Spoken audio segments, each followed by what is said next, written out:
अस्सलाम वालेकुम class first year. Once again एक नए लेक्चर के साथ मैं हूं Shumaila Afzal, assistant professor of chemistry in government degree college for women, settled on Bahawalpur. Okay, today हम कंटिन्यू करेंगे उसी को ही जो पिछली दफ़ा रह गया था। Explanation of gas laws according to kinetic molecular theory. आपको याद होगा हमने दो लॉज पढ़ लिए थे, बॉयल्स और चार्ल्स लॉ की वेरिफिकेशन कर ली थी। ठीक है, आज हम जो हैं वो शुरू करने लगे हैं एवोगैड्रोस लॉ। तो एवोगैड्रोस लॉ में भी वही अगेन हम वहीं से ही शुरू करेंगे। According to kinetic molecular theory, ठीक है, P V is equal to 1/3 mN/c²। अच्छा, अब क्योंकि एवोगैड्रोस लॉ अगर आपको याद होगा हमने पढ़ा था, तो वो होता है कि सारी गैसेस जो हैं उनके अंदर specific number of fix number जो है वो मॉलिक्यूल्स, आइंस, एटम्स की होती है। तो अब एक गैस के साथ तो हम कर नहीं सकते, लिहाजा इसको हम according to kinetic molecular theory यहाँ लिख देते हैं फॉर गैस वन, इन कोई भी ए बी सी गैस है उसके लिए। तो ये जब आएगा तो यहाँ पे M1, N1 और C1² बार हो जाएगा। ठीक है, फॉर गैस टू, यानी हम एक किस्म का कंपैरिजन कर रहे हैं दो गैसेस का। फॉर गैस टू, कोई भी ए बी सी, ये ए है, बी है, सी है, so on, P V is equal to 1/3। अब ये M2 हो जाएगा, N2 हो जाएगा, C2 हो जाएगा। यानी ये सारी चीज़ें फॉर गैस वन के लिए, ये सारी चीज़ें फॉर गैस टू के लिए हैं। ठीक है, अब हम इन दोनों इक्वेशंस को इक्वलाइज कर लेंगे। P V is equal to 1/3 है, P V is equal to यहाँ पे भी इक्वल है, तो ये हमारी इक्वेशन बन जाएगी 1/3 M1 N1 C1² bar is equal to 1/3 M2 N2 C2² bar.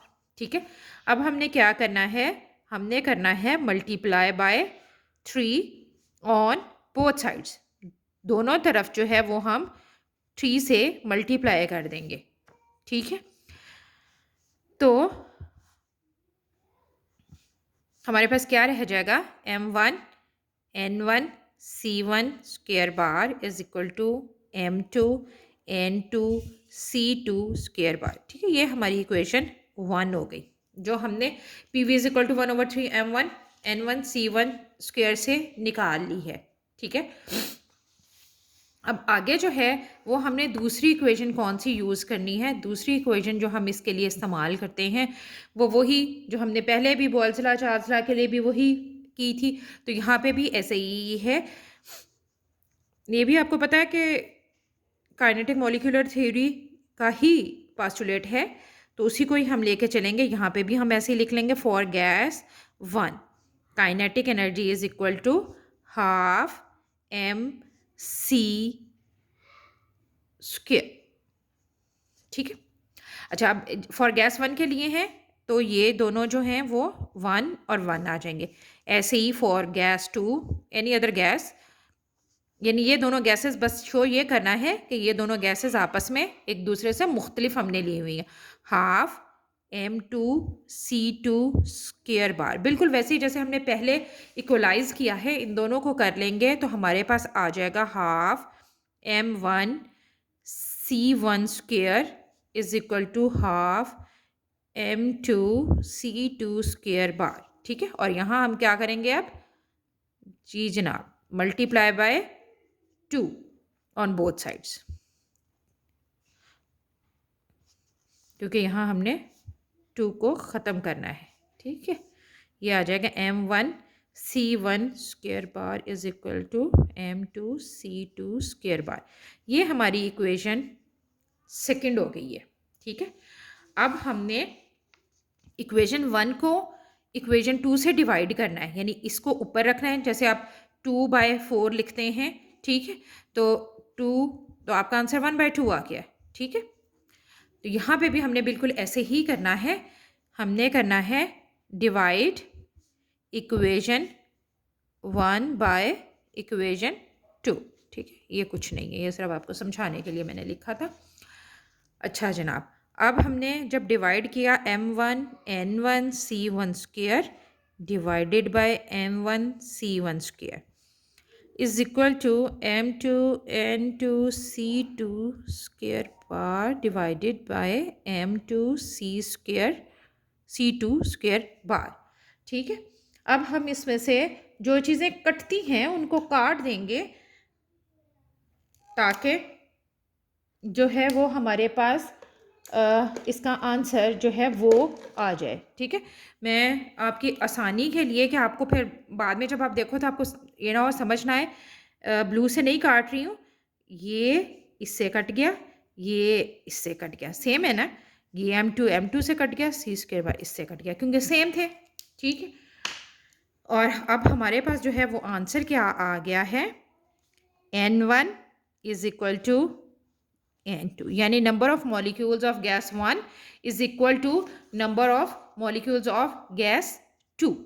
ठीक है, और एवोगैड्रोस लॉ भी हमारा यही कहता है कि every gas has equal amount of molecules, atoms और ions, that is 6.02 into 10 raised power 23। ठीक है जी, अब एवोगैड्रोस लॉ के बाद जो है सेकंड जो हमने आज करना है आपकी बुक के मुताबिक जो है वो ज़ाहिर बात है 4 हो जाएगा, लेकिन जो हम फिलहाल पढ़ रहे हैं वो आज का टॉपिक सेकंड है। ठीक है, अब मुझे ये नहीं पता क्योंकि पीछे से तो ग्राम्स लॉ जो है वो छुड़वाया हुआ था स्मार्ट सिलेबस में और यहाँ उन्होंने लिखा हुआ है। तो पहले मैं आपको ग्राम्स लॉ बता दूं। ग्राम्स लॉ जो था ना, पीछे से आप बेशक उसकी सिर्फ डेफिनेशन जो एक दफ़ा रीड आउट कर लीजिएगा, वो क्या कहता है वो ये था कि जो रेट है, रेट क्या है, वेलोसिटी, यानी गैस यहाँ से लेके यहाँ तक ट्रैवल कर रही है जो वो रेट है, वो जो है वो इनवर्सली प्रोपोर्शनल होता है स्क्वायर रूट ऑफ डेंसिटी। ठीक है, वैसे भी तो ऐसे होता है, एक आप कमज़ोर बंदे की और एक मोटे बंदे की रेस कराएंगे तो मोस्ट प्रोबेबली पतला बंदा ही जीतेगा। ठीक है, क्योंकि वो फासला जल्दी तय करता है, गैसेस भी यही है, जो गैस भारी होगी वो कम फासला तय करेगी, यानी उसका रेट ऑफ डिफियन या फियन कम होगा एज कंपेयर टू वो जो हल्की है। ठीक है, ये था बेसिकली ग्राम्स लॉ। अब इसको हमने वेरीफाई करना है according to kinetic molecular theory. ठीक है जी, अच्छा जी, अब इसके लिए अगेन वही जहाँ से हम हमेशा शुरू कर रहे हैं वही इक्वेशन सारी जगह इस्तेमाल करेंगे according to kinetic molecular theory. आज वाली दोनों जो हैं वो छोटी भी हैं और आसान भी हैं। P V is equal to 1/3 m(n)c² बार। ठीक है, अब हम यहाँ पे एक तब्दीली करने लगे हैं, वो क्या, वो ये कि अगर हम थोड़ी देर के लिए ये कंसीडर कर लें कि ये जो नंबर ऑफ मोल्स हैं वो इक्वल हैं एवोगैड्रोस लॉ नंबर के। ठीक है, जो मैंने आपको 6.022 बताई है, लेकिन वो कब होंगे उसके लिए भी एक ऐसे ही तो नहीं फ़र्ज़ कर लेंगे। Na आपको पता है एवोगैड्रोस के लिए होता है, ये नंबर ऑफ मॉलिक्यूल्स के लिए Na जो है तब जब हम किसी भी गैस का 1 मोल लेंगे। फर्स्ट चैप्टर याद होगा अगर, तो हमने उसमें पढ़ा था कि 1 मोल ऑफ अ गैस जो है वो इक्वल होता है एवोगैड्रोस नंबर के। ठीक है, जब से आप मोल बढ़ाएंगे तो वो भी बढ़ जाएंगे। अच्छा, अब हमारी अगर हम ये इसको कंसीडर करते हैं for 1 mole of a gas, अगर 1 मोल हम ले रहे हैं तो हमारा n जो है वो Na के इक्वल हो जाएगा। तो P V is equal to 1/3 m(Na)c² बार। ठीक है, अगेन वही जो हमारी ये वाली वैल्यू है, ये है इक्वल मोलर मैस के। मोलर मैस क्या होता है, जो आपका गिवन मैस है उसको आप एवोगैड्रोस नंबर से मल्टीप्लाई कर देंगे तो हमारे पास मोलर मैस आ जाता है किसी भी गैस का। तो अब हमारी इक्वेशन बन जाएगी P V is equal to 1/3 m, ये m, ठीक है, m(c²). मैं यहाँ लिख भी रही हूँ साथ कि ये जो m है ये मोलर मैस है। ठीक है, ये मॉलिक्यूल्स का था। ओके, ये मोलर मैस है। अच्छा जी, अब हमने क्या करना है, अब हमने इसको बना लेना है लीनियर इक्वेशन बना लेते हैं।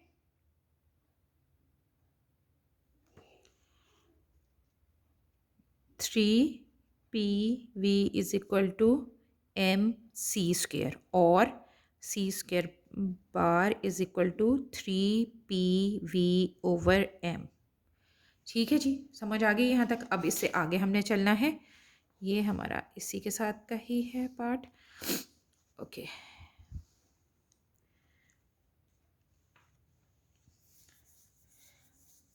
अच्छा जी, अब हमने यहाँ लेना है taking under root on both side, दोनों तरफ हमने अंडर रूट ले लेना है। तो यही वाली जो इक्वेशन है ये हमारी क्या बन जाएगी, 3PV/M is equal to C² बार। ये अंडर रूट आ गया और ये अंडर रूट आ गया। ठीक है, अब हमने यहाँ से निकालनी है ये वाली वैल्यू। ये क्या है, आप सब जानते हैं कि हमारे पास जो डेंसिटी होती है और जो चीज़ प्रूव हुई हुई हो ना, उसको बार बार लिखने की ज़रूरत नहीं होती आपको बताने की कि ये है वो है फलां है।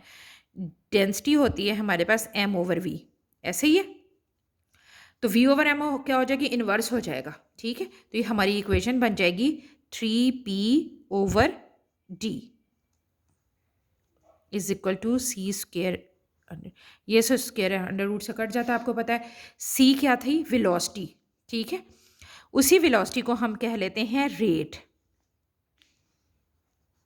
यानी जो उसकी चलने की सलाहियत है वो। और एट कांस्टेंट प्रेशर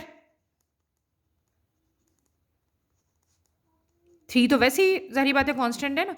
अगर प्रेशर हम कांस्टेंट कर दें तो ये क्या हो जाएगा, rate is equal to 1/√D।